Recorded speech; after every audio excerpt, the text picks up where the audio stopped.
আজকের এই যুগে এসে নারী তার পরিচয় ভুলে গিয়েছে, নারী তার ইজ্জত ভুলে গিয়েছে, নারী তার সতীত্বের মূল্য ভুলে গিয়েছে, নারী তার সেলফ রেসপেক্ট আত্মমর্যাদা বোধ ভুলে গিয়েছে।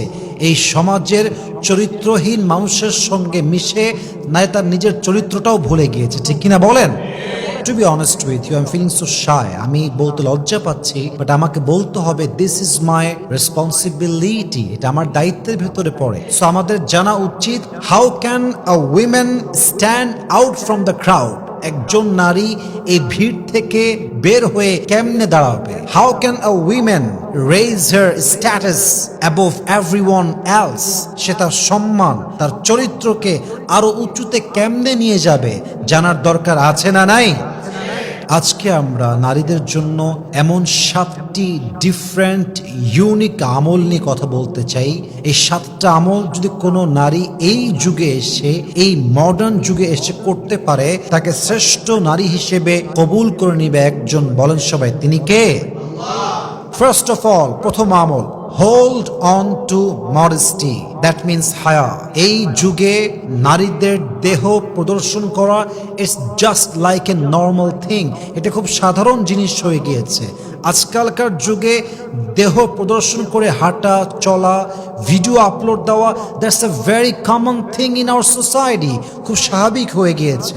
কিন্তু এই বেহায়াপনার যুগে এসেও যদি আপনি আপনার লজ্জাকে আঁকড়ে ধরে রাখতে পারেন, যদি আপনি লজ্জাশীল হতে পারেন, তবে আপনাকে শ্রেষ্ঠ বান্দি হিসেবে কবুল করবে একজন।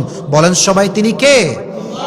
আমি কি মনে করি জানেন? আমার মনে হয় যে আজকালকার যুগে লজ্জাশীল হওয়া হচ্ছে it's just like A worship, because it's a big challenge. এই হাজার বেপর্দা নারীর ভিড়ে লজ্জাশীল হওয়া, পর্দাশীল হওয়া ইটস এ বিগ চ্যালেঞ্জ, ঠিক কিনা বলেন? দেখেন আল্লাহ তাআলা কি বলছেন। আল্লাহ রাব্বুল আলামিন বলছেন, ইন্নাল্লাহা ইউহিব্বুত তাওয়াবিনা ওয়া ইউহিব্বুল মুতাতাহহিরিন। নিশ্চিত আল্লাহ রাব্বুল আলামিন তওবাকারী বান্দাকে ভালোবাসেন এবং তাকেও ভালোবাসেন যে তার নিজেকে পবিত্র রাখতে পছন্দ করে। এর মানে হলো এই যুগে যারা লজ্জাশীল নয়, এই যুগে যারা বেহায়াপনা করছে, তারা সব অপবিত্র মানুষ। আর যারা নিজেদেরকে লজ্জাশীল লাগছে, তারা সবাই পবিত্র মানুষ।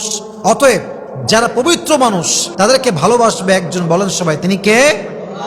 আমি ছোট্ট একটা কবিতা পড়েছি, কবি কি সুন্দর করে বলেছেন, আমি জাস্ট এটাকে কোট করা ট্রাই করছি। উনি লিখেছেন, হায়া হে औरत का असली गहना जिससे रोशन है उसका चेहरा, यही है ताकत यही है रोशनी, हया में छुपी है सारी खूबी, जो थामे उसको वो पाती है नूर, হায়া হে রহমত হায়া হে সুরুর। পড়েন সবাই সুবহানাল্লাহ।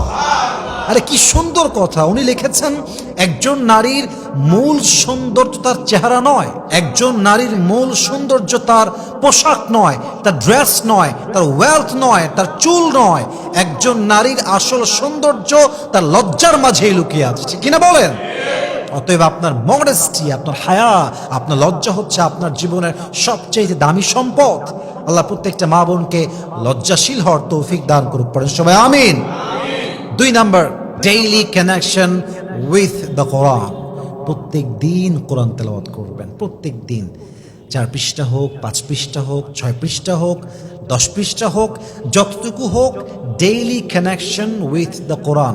আজকালকার যুগে এসে যখন প্রত্যেকটা মেয়ে রিলস দেখায় ব্যস্ত, স্ক্রল করতে ব্যস্ত, টিকটকে ব্যস্ত, ইনস্টাগ্রামে ব্যস্ত, শর্টস দেখতে ব্যস্ত, মোবাইল ফোনে চ্যাটিংয়ে ব্যস্ত, এই সময় এসে যদি আপনি কোরআন তেলাওয়াত করতে পারেন, কোরআন তেলাওয়াত শুনতে পারেন, আপনাকে শ্রেষ্ঠ নারী হিসেবে কবুল করবে একজন। বলেন সবাই, তিনি কে?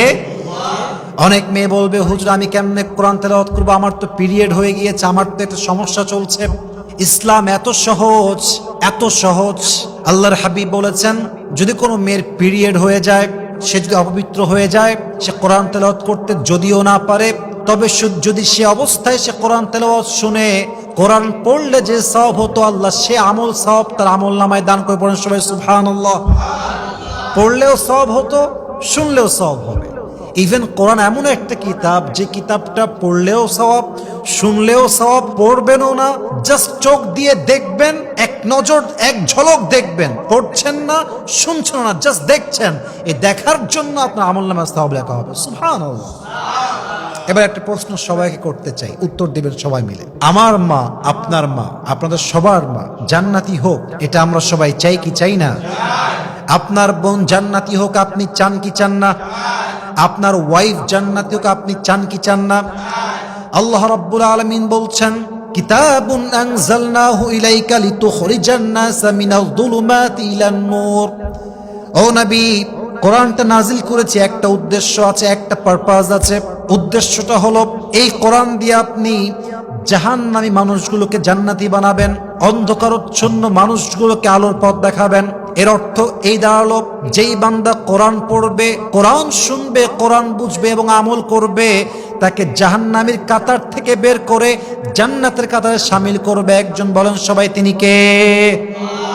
কোরআন এমন একটা কিতাব, কোরআন যে তেলাওয়াত করে, যে শোনে, এই কোরআন অস্থির মনকে স্থির করে, এই কোরআনটা অশান্ত মনকে শান্ত করে, এই কোরআনটা অন্ধকারচ্ছন্ন মানুষগুলোকে আলোর পথ দেখায়।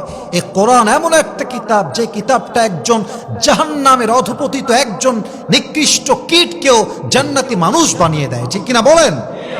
এজন্য কবি খুব সুন্দর করে লিখেছেন, कुरान से जो रिश्ता जोड़ लिया दुनिया की तलब कम हो गई, हर आयत में मिला सुकून, दिल की हर उलझन खत्म हो गई। কোরআন যে পড়লো, কোরআনের সঙ্গে যারা সম্পর্ককে মজবুত করলো, তার মনটা শান্ত হয়ে গেল এবং তার মনের সমস্ত অশান্তি, কষ্ট, দুঃখ দূর করে দিবে একজন। বলেন সবাই, তিনি কে? 2 নাম্বার আমল হচ্ছে ডেইলি কানেকশন উইথ দ্য কোরআন। যত যাই হয়ে যাক, কোরআনটা পড়তে হবে। আল্লাহ প্রত্যেকটা মা বোনকে কোরআন তেলাওয়াত করার তৌফিক দান করুক। পড়েন সবাই আমিন। 3 number, private sincere worship without showing off. ইবাদত করবেন একদম গোপনে।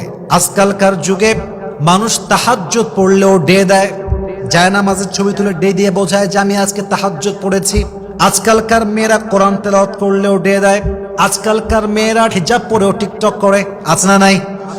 হিজাব পড়েছে আল্লাহর জন্য, বাট যখন সে টিকটক করে বোঝাচ্ছে আমি হিজাবি লেডি, তার মানে এই পর্দা আল্লাহর জন্য নয়, এই পর্দা জাস্ট শো অফের পর্দা। ঠিক কিনা বলেন? অতএব তাহাজ্জুদ পড়েন, বোরকা পড়েন, পর্দাশীল হন, শুকরগুজার হন, কোরআন তেলাওয়াতকারিনী হন, তবে লোক দেখানোর জন্য নয়।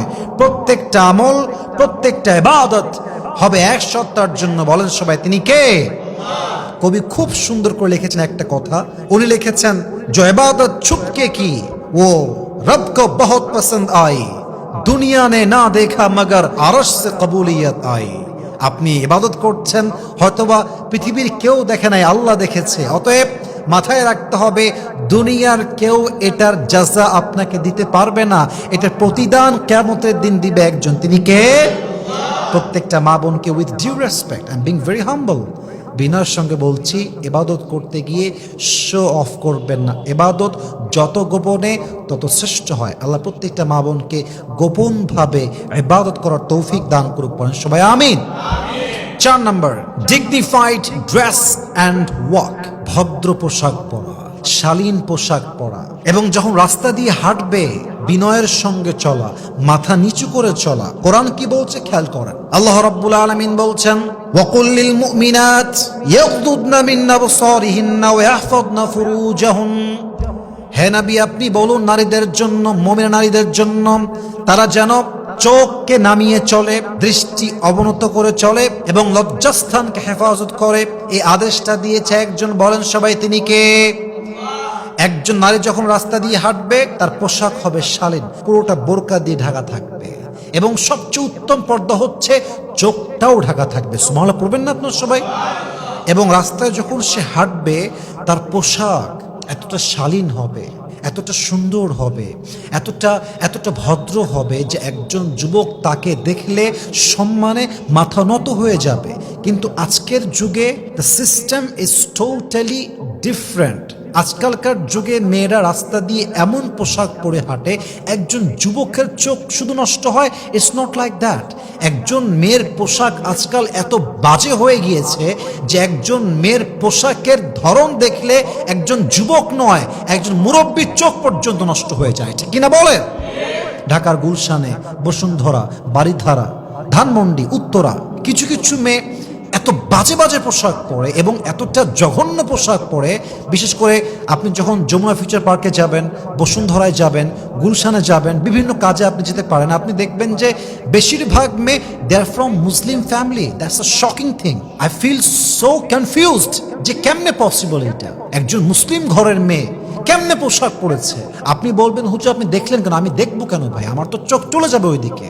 আপনি রাস্তা দিয়ে হাঁটছেন, একজন মেয়ে উলঙ্গ পোশাক পরে রাস্তায় হাঁটতেছে, আপনার চোখ তো পড়া খুবই স্বাভাবিক, কিন্তু মুসলিম ঘরের মেয়ে সেটা অবাক লাগে আমার দেখতে। অতএব যেই মেয়ে অশ্লীল পোশাক পরে বেলাজার মতো চলে বেড়ায়, এটা মুসলমান ঘরের মেয়ে নামে হতে পারে, কাজে কখনো হতে পারে না, ঠিক কিনা বলেন? এই জন্য মাথায় রাখবেন, আপনার পোশাক হবে ভদ্র শালীন এবং চলাফেরা হবে বিনয়ের সঙ্গে। আল্লাহ প্রত্যেকটা মা বোনকে ভালো পোশাক পরার তৌফিক দান করুক, পড়েন সবাই আমিন। 5 নম্বর আমলটা খুবই দামি, এটা আমি আমার অন্তর থেকে ফিল করে বলছি এবং আপনাদেরকে বলবো আপনারা আপনাদের ওয়াইফকে, মাকে, বোনকে হেল্প করবেন এই আমলটা করার জন্য। আমলটা হচ্ছে make your home a peaceful place of worship. আপনার ঘরের একটা কর্নার হবে ইবাদত কর্নার, ওখানে জায়নামাজ থাকবে, একটা পর্দা দিয়ে ঢাকা থাকবে, কোরআন থাকবে, রেহেল থাকবে, একটা তসবিহ থাকবে, একটা জায়নামাজ থাকবে, একটা সুন্দর ভাইব থাকবে। আমাদের বাসার ভিতরে আজকাল টিভির কর্নার আছে, ড্রয়িং রুম আছে, হ্যাঁ, কিচেন আছে, কত রকম কত ক্যাটাগরি আছে, বাট ঘরের ভিতরে একটা ছোট্ট জায়গা এমন নেই যে যারা নামাজের জায়গা, এমন কোনো জায়গা নেই যে জায়গা কোরআন তেলাওয়াতের জায়গা। অতএব আপনার ঘরটা হবে ইবাদতের জায়গা। আপনার ঘরে এমন একটা জায়গা থাকবে যে জায়গায় আপনি আল্লাহকে ডাকবেন, আপনি তাহাজ্জুদ পড়বেন, আপনি কোরআন তেলাওয়াত করবেন, আপনি জিকির করবেন, আপনি তাসবিহ পাঠ করবেন। যেই যুগে প্রত্যেকটা নারী তার বাসার ভিতর টিভি দেখে, ফেসবুকে রিলস দেখে, পুরো টাইমটা নষ্ট করে বেড়ায়, সেই যুগে আপনি যদি আপনার বাসাকে ইবাদত ঘর করতে পারেন, মসজিদ করতে পারেন, আপনাকে শ্রেষ্ঠ নারী হিসেবে কবুল করবে একজন, বলেন সবাই তিনি কে? ওয়া'মুর আহলাকা বিস-সালাতি ওয়াসতাবির আলাইহা, তোমার পরিবারকে নামাজের আদেশ দাও এবং নিজেও তার উপরে দৃঢ় থাকো। এটা বলেছে একজন, বলেন সবাই তিনি কে? অতএব আপনি as a husband, as a father, as a brother, you should help your daughter, you should help your wife, you should help your sister, যে তুমি জাস্ট প্রিপারেশন নাও, তোমাকে আমি হেল্প করব। অর্থাৎ একটা কর্নার থাকবে, যে কর্নারে জায়নামাজ থাকবে, তাসবিহ থাকবে, কোরআন থাকবে, রেহেল থাকবে, পর্দা দিয়ে ঢাকা থাকবে, পুরো জায়গায় হবে নামাজের জায়গা, বলেন সবাই ইনশাআল্লাহ। 6 নম্বর আমল, avoid pride, show off and envy personality. মাথায় রাখবেন, বেশিরভাগ মেয়ে কিন্তু আজকাল আত্মগৌরবে বাঁচে না। অর্থাৎ মনে করেন যে বাবা একটু বড় লোক, লাখ লাখ টাকার মালিক, দেখবেন মেয়ের ভাব বেড়ে যায়। আবার দেখবেন একজন মেয়ে দেখতে সুন্দরী, অহংকারে বাঁচে না। আবার কিছু মেয়ে আছে এত জঘন্য ক্যারেক্টার এদের, যে একজন মেয়ে তার বান্ধবীর উন্নয়ন সহ্য করতে পারে না। বান্ধবীর একটা ভালো জায়গায় বিয়ে হয়ে গেছে, এটা আরেক বান্ধবী সহ্য করতে পারে না। বান্ধবী ভালো রেজাল্ট গেইন করেছে, আরেকজন বান্ধবী 2 চোখে সহ্য করতে পারে না। ইভেন একটা তিতা সত্য কথা বলছি আজকে, যেটা আমি আগে কখনো বলি নাই। সত্য কথা হচ্ছে এই, পুরুষের চাইতে হাজার হাজার গুণ বেশি নারীরা হিংসুক হয়। পুরুষের চাইতে নারীদের হিংসা বেশি। পুরুষরা তাও মোটামুটি বন্ধুকে ভালোবাসে, বন্ধুর সঙ্গে অনেস্ট হয়, বন্ধুকে দেখে কমপক্ষে পুরুষরা খুব বেশি একটা হিংসা করে না। বাট নারীরা তার বান্ধবীকে যে পরিমাণ হিংসা করে এবং ঘৃণা করে, কুটনামি করে, পুরুষরা তার 10 ভাগ করতে পারে না, ঠিক কিনা বলেন? অতএব এই যুগে আপনি যদি অহংকার মুক্ত হতে পারেন, হিংসা মুক্ত হতে পারেন, শো অফ মুক্ত হতে পারেন, then you are the best women. আপনি 100-এ 100 বেস্ট, ইউনিক, এক্সেপশনাল এবং আপনি সেরার মাঝে সেরা। প্রত্যেকটা মা বোনকে আল্লাহ তাআলা শো অফ থেকে, অহংকার থেকে এবং হিংসা থেকে বাঁচার তৌফিক দান করুক, পড়েন সবাই আমিন। আচ্ছা বলেন তো, যে আল্লাহ আপনাকে কথা ভাবেন যে আল্লাহ আপনাকে একটা বাড়ি দিয়েছে, একটা গাড়ি দিয়েছে এবং আপনাকে আল্লাহ একটা ব্যবসা প্রতিষ্ঠান দিয়েছে। আমি যতই হিংসা করি, আপনার কি কোনো ক্ষতি হবে? আপনার নিয়ামত কমে যাবে? আর একটা কথা বোঝেন, আল্লাহর ধন দৌলত, খাজানায়, সম্পদের কোনো অভাব কি আছে? আল্লাহ যাকে যা দিয়েছেন তার প্রাপ্য। আল্লাহ আমাকে যা দিয়েছেন আমার প্রাপ্য।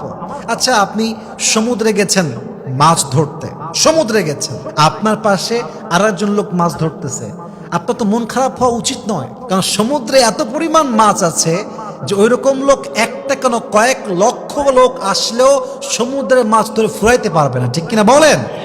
অতএব আল্লাহর খাজানা হচ্ছে বিশাল খাজানা। আল্লাহ যাকে যা দিয়েছেন তা নিয়ে কোনো হিংসা নয়। আল্লাহ কি বলছে ভালো করে বোঝার ট্রাই করেন। আল্লাহ তাআলা বলছেন ওয়ালা তাতামান্নাউ মা ফাদ্দালাল্লাহু বিহি বা'দাকুম আলা বা'দ। আল্লাহ যাকে যা দিয়েছেন তা নিয়ে হিংসা করতে যেও না। যা তার প্রাপ্য আল্লাহ তাকে তাই দিয়েছেন, বরং তুমি তার জন্য দোয়া করো। দোয়া করলে তোমার নিয়ামত আরো বাড়ায় দিবে একজন, তিনি কে? So don't feel jealous. Don't be, an envy person. হিংসুক ব্যক্তি হবেন না, দোয়া করবেন, আপনার নিয়ামত বেড়ে যাবে। সুবহানাল্লাহ পড়ুন সবাই। প্রত্যেকটা মা বোনকে বলবো হিংসা করবেন না, অহংকার করবেন না, শো অফ করবেন না। আল্লাহ প্রত্যেকটা মা বোনকে বোঝার তৌফিক দান করুন, পড়েন সবাই আমিন। সর্বশেষ লাস্ট অ্যান্ড ফাইনাল কথায় আছে, শেষ ভালো যার, বলেন সবাই, শেষ ভালো যার, সব ভালো তার। Last one, stay hidden where possible, especially in online. I repeat again, stay hidden where possible, especially in online. আজকালকার যুগে বেশিরভাগ মেয়েদের প্রোফাইল পিকচার তার নিজের ছবি দেওয়া। টিকটকে যাবেন তার নিজের ছবি, হোয়াটসঅ্যাপে যাবেন তার নিজের ছবি, ফেসবুকে যাবেন তার নিজের ছবি, ইনস্টাগ্রামে যাবেন তার নিজের ছবি, তার মেইল চেক করবেন, মেইলের প্রোফাইল পিকচার তার নিজের ছবি। তার মানে আজকালকার মেয়েরা নিজেকে পরিচিত করতে খুব বেশি প্রাউড ফিল করে। আচ্ছা ভাবেন তো, আজকে যদি ফাতেমা রাদিয়াল্লাহু তাআলা আনহার একটা আইডি থাকতো তার নামে, তার নাম হচ্ছে Fatema, the daughter of last Messenger Muhammad সাল্লাল্লাহু আলাইহি ওয়াসাল্লাম, ফাতেমার আইডিতে তার কোন ছবি থাকতো? থাকতো না। আরেকটা প্রশ্ন, আয়েশা রাদিয়াল্লাহু তাআলা আনহার একটা আইডি থাকতো, যদি আজকের যুগে হতো, জাস্ট সাপোজ ইমাজিন করেন, বলেন তো আয়েশার প্রোফাইল পিকচারে তার ছবি থাকতো? তার বেপরদার ছবি থাকতো? আচ্ছা আয়েশার প্রোফাইল পিকচারের নিচে এসে যখন স্ক্রল করবেন, কোনো হিন্দি গান থাকতো? কোনো মুভি ক্লিপ থাকতো? কোনো বাজে দৃশ্য থাকতো? কোনো বাজে ভিডিও থাকতো? So try to be like that, try to B different. প্রত্যেকটা মেয়ে তার প্রোফাইল পিকচার তার ছবি দিচ্ছে, আমি দিব না। আমি কোনো গান বাজনা শেয়ার করব না, সবাই করছে আমি করব না। That's called different and that is called exceptional, that is called uniqueness. সবাই করে, I am not going to do this because I am unique. সবাই করছে মানে আমি করব, ইটস নট লাইক দ্যাট। সবাই তার ইজ্জত বিলাই দিয়েছে, আমি বিলাবো না। সবাই তার লজ্জা ভুলে গিয়েছে, আমি ভুলবো না। সবাই তার ফেসবুকে নিজের ছবি আপলোড দিয়েছে, আমি দিব না। এবং এই প্রত্যেকটা আমল আমাকে সবার মাঝে সেরা বানায় দিবে, ঠিক কিনা বলেন? So stay hidden where possible, specially in online. অনলাইনে আপনার ছবি দিবেন না, প্রাইভেট রাখবেন অ্যাকাউন্ট, লক থাকবে অ্যাকাউন্ট। নিজেকে যত আড়াল রাখবেন, যত কম পরিচয় দিবেন, আপনার জীবনটা তত বেশি বরকতপূর্ণ করবে একজন, বলেন সবাই তিনি কে? সো ওভারঅল ইন কনক্লুশন আমরা জানলাম যে একজন নারীর আসল তার চেহারা নয়, আসল তার রূপ নয়, আসল তার ওয়েলথ, স্ট্যাটাস, টাকা পয়সা, বাড়ি গাড়ি নয়, বরং আল্লাহ তাআলা বলছেন ইন্না আকরামাকুম ইনদাল্লাহি আতকাকুম, তোমাদের মাঝে সর্বসেরা সেই ব্যক্তি কিয়ামতের দিন হবে যার হৃদয়ে ভয় আছে এক সত্তার, বলেন সবাই তিনি কে? অতএব লজ্জাশীল হবেন, আল্লাহর জন্য ইবাদত করবেন, আপনার লজ্জাশীলতাকে ধরে রাখবেন, নিজেকে ইবাদতে মগ্ন রাখবেন, জিকির আজকার করবেন, নামাজ পড়বেন, শখ থেকে বাঁচবেন, অহংকার মুক্ত জীবন গড়বেন, এনভি মুক্ত জীবন গড়বেন। আল্লাহ প্রত্যেকটা মা বোনকে এই 7টা আমল মানা, বোঝা এবং আমল করার তৌফিক দান করুক, পড়েন সবাই আমিন।